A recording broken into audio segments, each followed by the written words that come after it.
We are about a month away from fantasy football playoffs, so we are breaking down matchups that matter for week 11 of fantasy football. This should help you guys really set your lineups, get the best information you possibly can to make your start-sit decisions, everything from over-unders to who has the best matchups to, where the sharps are betting and all that kind of stuff will be covered in today's video. Last week, I tested out a new format where I made graphics instead of using the raw data. You guys spoke in the comments that you actually prefer the raw data, and I'm definitely not going to complain about doing less work because it took me a lot of time to make those graphics. So I will be going with the raw data going forward. As you guys said, you like seeing the in-depth, numbers and all that kind of stuff behind things. So before we get into it, leave a like if you enjoy, subscribe if you're new around here. Now let's go.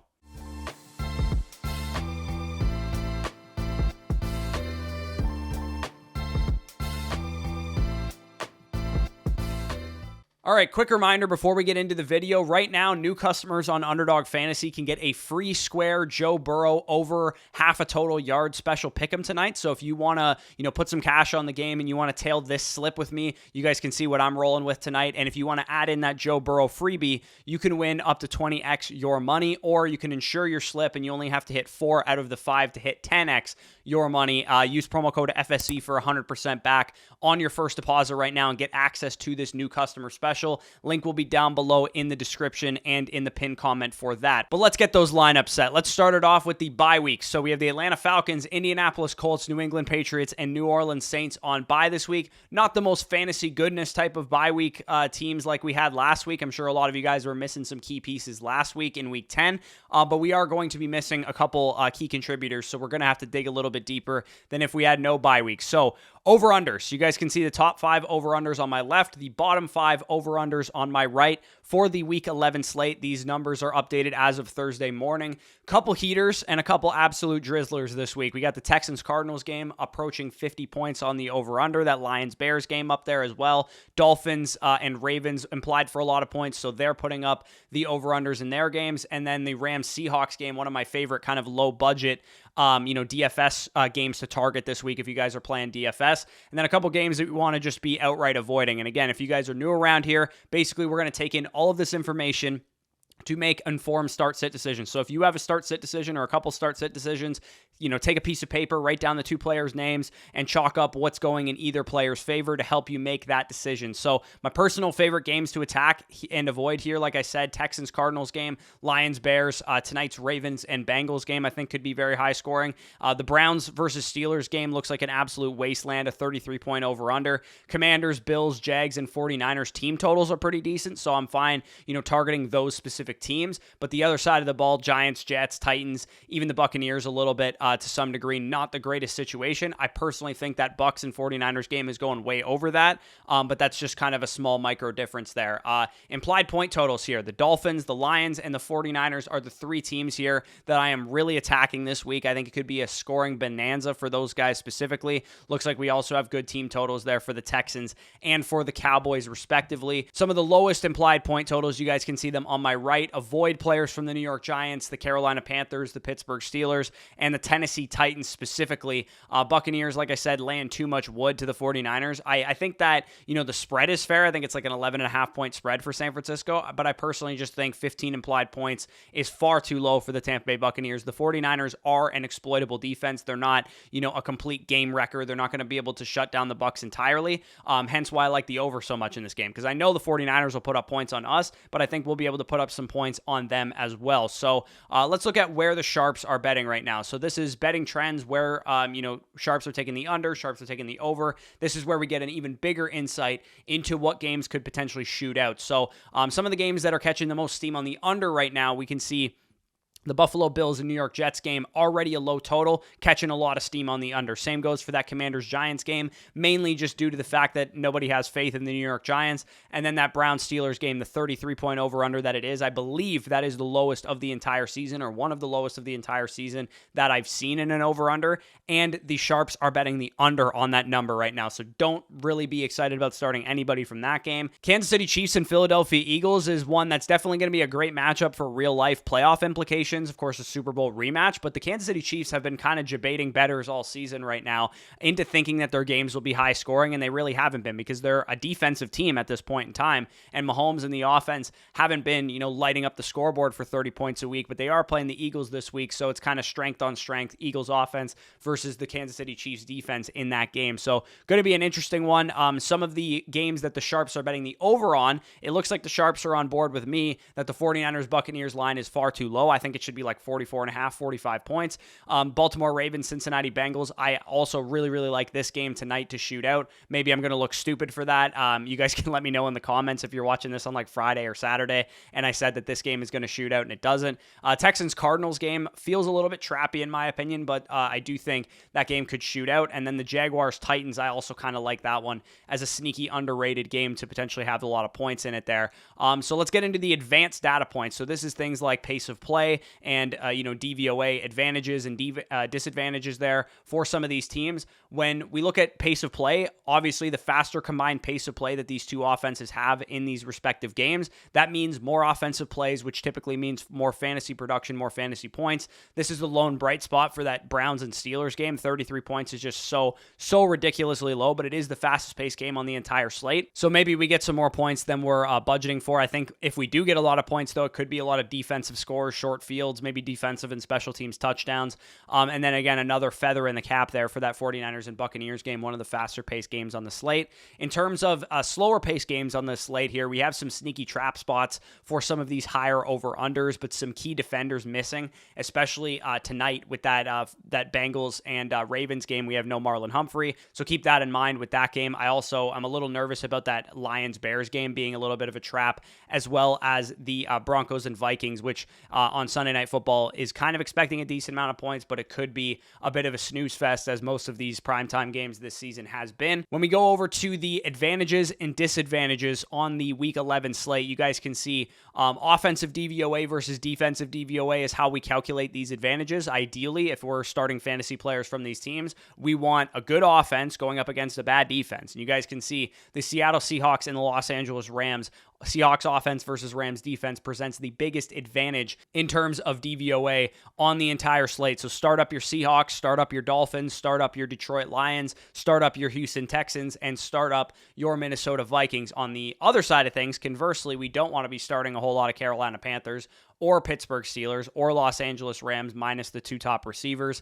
Cincinnati Bengals, of course, you're going to be starting Chase and Mixon, but those guys are not in the greatest situation because the Ravens are pretty strong on defense. And then the Giants are just a complete and utter dumpster fire. Even though the Commanders are a bad defense, the Giants have Tommy DeVito. Need I say anything less than that? So let's move on to some wide receiver cornerback matchups to target and avoid here. We're going to start off the ones that we need to downgrade/avoid altogether. These are matchups that are going to be disadvantageous for a lot of these fantasy football wide receivers. Amari Cooper going up against Joey Porter Jr. Now, the Steelers have been relatively exploitable through the air via wide receivers, but they have been using first-round pick, or should have been a first-round pick, Joey Porter Jr. as the shadow corner in recent weeks, and he did a very good job of DeAndre Hopkins, and I think he's going to shadow Amari Cooper according to a lot of the charts that I'm reading here. So Amari Cooper, definitely downgrade him a little bit. By no means a must-start in this game because it's a low point total. He's got a bad matchup, all that stuff to keep in mind there. Tyler Boyd going up against Kyle Hamilton, who has been really, really good in the slot. It looks like it's profiling more as a Jamar Chase game as opposed to Tyler Boyd doing what he did last week, going over 100 yards, dropped a near touchdown that could have been like a 30-point PPR performance for him. Definitely not a great spot for him. Maybe leave him on your bench. A.J. Brown seeing shadow coverage versus L'Jarius Sneed. Also not very good for him against the Kansas City Chiefs, so maybe a bit of an upgrade to Devontae Smith, bit of an downgrade to A.J. Brown. And then both Bills wide receivers, maybe leave Gabe Davis on your bench altogether, but downgrade expectations for Stephon Diggs there. Some of the yellow matchups, so these are kind of neutral matchups. There's ways that we can kind of get around them. Christian Watson versus Asante Samuel. It's yellow because Christian Watson has not been good this year, but it is objectively a good matchup, so I do think he's a flexible option. Justin Jefferson, assuming assuming he plays. Should see a lot of Patrick Surtain, but of course, if Justin Jefferson is playing, we know he's good enough to beat any corner, which is why this is just a neutral matchup for him. And then Cooper Kupp and Puka Nacua versus the Seahawks secondary, which has been pretty good this year, but Kupp and Nacua are moved around enough that they're not going to see any one corner for the entirety of the game. So that's why that is a neutral matchup. And then some of the matchups that we want to target and really try and exploit here, some of the green matchups, we have Rashee Rice versus the Eagles corners. He could make for a decent flex play. Terry McLaurin and Jahan Dotson, both in a good spot there. Cortland Sutton and Jerry Jeudy in a good spot. Noah Brown in the slot against Garrett Williams, specifically on the Arizona Cardinals, is a really good matchup for him. But, if Nico Collins is playing, that would definitely hurt his outlook a little bit. And then Brandon Ayuk and Deebo Samuel against the Buccaneers corners, Carlton Davis and Jamel Dean. That is a great spot for those guys. I think we could get an eruption from this 49ers offense, specifically from Brandon Ayuk. So that is all the matchup-related stuff there. Let's get into the position-specific matchup-related stuff here. We have the top 5 quarterback matchups on my left, bottom 5 quarterback matchups on my right. You guys can see the top 5 quarterback matchups there. Tommy DeVito is just too dog shit to trust, so don't worry about him at the top of this list. Big spot, though, for Patrick Mahomes and for CJ Stroud. Hopefully, if you guys have those guys, they can hit on those big matchups and cash in for you. Great quarterback streamers this week if you guys have a quarterback on bye or something like that. Jared Goff and Jordan Love are premier streamers. Both of them have top 5 matchups. Josh Dobbs and Sam Howell find their way further down this list, but they also have pretty good matchups themselves. And then when it comes to the quarterbacks with bad matchups here, we have a lot of the top options with difficult matchups. Joe Burrow, Josh Allen, Jalen Hurts. Further down this list, Dak Prescott, Tua Tagovailoa, and Justin Herbert. All 6 of those quarterbacks find themselves in bottom 10 matchups for the quarterback position. So we might have to dig a little bit deeper here at the quarterback position, especially for guys like Dak and Tua, who might be a little bit more so on the fringe. Maybe you favor a CJ Stroud, maybe you favor a Jared Goff or a Sam Howell, who have better matchups ahead of those guys. Leave Kenny Pickett and Bryce Young and Russell Wilson and Baker Mayfield out of your lineups. They have bad matchups this week. So the running back position, you guys can see top 5 on my left, bottom 5 on my right. Smash spot for David Montgomery's revenge game against the Chicago Bears. Both Detroit Lions running backs are inside my top 10. So I think Jahmyr Gibbs a top 5 or top 6 play. David Montgomery's a top 10 play. It's a great spot for James Conner of the Arizona Cardinals as well. Definitely try and buy low on him while you still can, because I think with Kyler back now, it's a good matchup. They have a really good schedule down the stretch. James Conner is a very good buy low, as we talked about already. Aaron Jones hopefully can get back on track from his recent performance. If you need flex options as well, Devin Singletary against the Cardinals and Ty Chandler against the Broncos are also in really good spots, assuming that the starters ahead of them, Dameon Pierce and Alexander Mattison respectively, are going to be out this week. Otherwise, those guys probably fit in and muddy up the backfield a little bit more. But hopefully, if you have Devin Singletary, if you have Ty Chandler, those guys ahead of them on the depth chart are just straight up out for these games, because I think both guys on their own are better than even the starters if they were in there, because they kind of muddy up the backfields, like I said. So difficult matchups here as well for some great fantasy running backs like Christian McCaffrey, Isaiah Pacheco, and DeAndre Swift.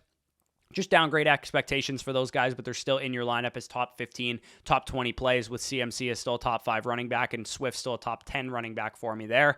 Maybe leave Chuba Hubbard, Najee Harris, and Jaylen Warren on the bench, though, because these guys are not every week fantasy starters, and they have brutal matchups this week. Moving on to the wide receiver position, I already touched on a little bit of this when I was going through the wide receiver cornerback matchups, but we do have great spots lining up for the Jacksonville Jaguars duo of Calvin Ridley and Christian Kirk. We also might get Zay Jones back for this game, which could be a boost for the offense. Trevor Lawrence in the Jags offense has been pretty anemic through the air all season, especially in recent games. I expected a lot more out of this offense, and I'm hoping they can finish the season strong like we saw them do last year. Garrett Wilson has yet to have a really big game for the Jets. He's kind of just been solid, getting the targets, getting the receptions. He did really well against the Buffalo Bills all the way back in week 1, and that was when they had Tre'Davious White, when they had Matt Milano, when they had a large portion of their defense still healthy. They've been since decimated by injuries, so I do think that Garrett Wilson could have an explosion game this week. Some deep plays like Rashee Rice with a good matchup as well, and I know he sucked this year, like I said. But Christian Watson, I would like to get into my lineup as a flex option if I can, because he does have a really good matchup this week. And then some of the downgrades here, I already talked about a couple of them. The Bills wide receivers, the Steelers wide receivers for numerous reasons. The over-under and the matchup are all bad. The Eagles wide receivers, specifically A.J. Brown, like I said, with the shadow matchup against L'Jarius Sneed. Adam Thielen, also not a very good matchup for him. The Panthers are implied for not a lot of points. The Bengals wide receivers, specifically Tyler Boyd, like I said, in the slot there, also not a very good matchup. But Marlon Humphrey is out for this game on the outside, so I do think Jamar Chase is actually in a pretty decent spot this week, despite what it says here on the matchup charts. Tight end matchups here, Andrews, Laporta, and Kelsey all set to smash this week. Make sure, obviously, I'm not sure if anybody would be sitting those guys, but if for some reason you have great tight end options, make sure that those guys are in your lineup. A couple streamers this week include Trey McBride, Cole Kmet, Luke Musgrave, Michael Mayer, and Noah Fant. In that order, if you guys need a tight end because you have Kyle Pitts on bye or because you have Taysom Hill on bye, I would go after any one of those options. And Trey McBride is actually inside my top 7 tight ends on the week because of how he's performed since Kyler has been back, and honestly the last couple weeks in general. Leave Pat Freiermuth, David Njoku, Logan Thomas on the bench if you can help it, and downgrade expectations for Jake Ferguson, although he is still probably in your lineup. Moving on to the defenses and kickers here, top streaming defenses on the week. In Tommy DeVito, we target anybody that's playing against the New York Giants is going to be one of my top defensive options, even if they're a bad defense like the Washington Commanders are. So they're a very good streaming option this week. The Detroit Lions are a good streaming option this week, as are the Buffalo Bills. Either of the defenses in the Browns-Steelers game are going to be good options because of the over-under. And then also my number 1 defense on the week, if you add your pick of the litter, is the Dallas Cowboys, but I'm assuming they're probably rostered in a lot of the leagues that you guys are in. In terms of kickers, if you guys have like Younghoe Koo on bye or something like that, go after that Seahawks-Rams game, either of the kickers in those 2 teams. And then the Cardinals versus Texans game, again, are either of those 2 kickers, Lions kicker, Jags kicker, etc. Those guys are all really good options this week. So again, if I helped you set your lineup, leave a like down below, subscribe to the channel if you are new, leave any video suggestions down below as we get down the stretch of the season. When do you guys want to see, league-winning trade targets? When do you guys want to see strength of schedule stuff? When do you guys want to see, stashes for the fantasy football playoffs and all that good stuff? I will be breaking that stuff down in the coming weeks. I'm just not sure if I want to start that next week or if I want to start that 2 weeks from now. Whatever you guys tell me down below in the comments will definitely be good feedback. And also, like I said earlier in the video, make sure to check out our sponsors over at Underdog Fantasy. Take advantage of that boosted new customer special for Joe Burrow. And also make sure to use promo code FSE, of course, when you sign up for 100% back up to $100. And also make sure to check out our site, flockfantasy.com. Use promo code FSE over there for 30% off any of the packages. Dynasty rankings, rest of season rankings, weekly rankings, all the data from this video came from our weekly rankings tab, which is available on Flock there. Use promo code FSE, like I said. So with that being said, peace out, and we'll talk to you soon.